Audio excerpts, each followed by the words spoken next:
Many people remember their previous lives and they prove it. And they can remember clearly. But Buddha already talked about this. Buddha talked about it. If you make your mind go backwards, you can remember things you did at 7, 6, 5, 4 years old. If you're existing now, you're existing at 7 years old, whether you remember or not. If you're existing at 7 years old, you can remember or you were existing when you were 1. If you were existing at 1, you were existing at 1 month old.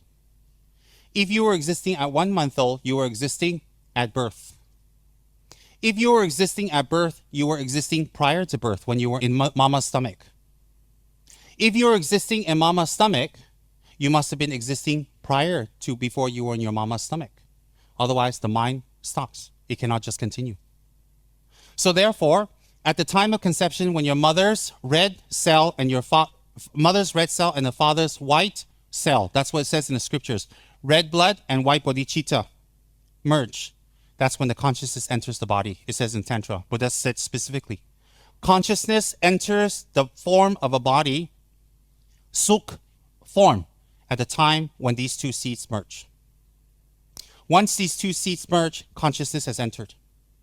Consciousness is free of taste, touch, size, and barriers. It can exist in something very small. It can exist without a body. It can exist with a body. It can exist in a huge body. It can exist in a small body. Example, you could have been an elephant. You could have been a whale, and now you can be a midget. You could be Danny DeVito. Your mind can change.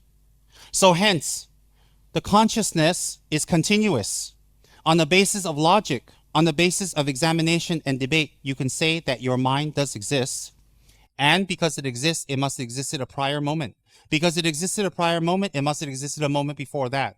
Then all these moments, when we go backwards, you must have existed at the time of birth, and hence go backwards at the time of conception. If you existed at the time of conception, you must have existed prior to conception. There's your reincarnation. If you existed prior to conception, you must have existed somewhere else. If you had existed somewhere else in another life, you must have existed in a life before that, and a life before that, and a life before that. Where it started, let's not talk about today. So hence, if we can go backwards, we can go forward. So at the end of this life, your consciousness will take another life. And then another life, and then another life. If you meditate on that, as the Buddha has taught, as the perfect Buddha has taught, Shakyamuni, you will gain enlightenment. You will gain liberation. Why? When you meditate on your life and how it's interconnected to others, and your life is not being still, that you will take a life again, and you had had many previous lives. You will go to the next step of your meditation. The next step of your meditation will be what causes the lives. What causes the experiences in each life? It must be karma.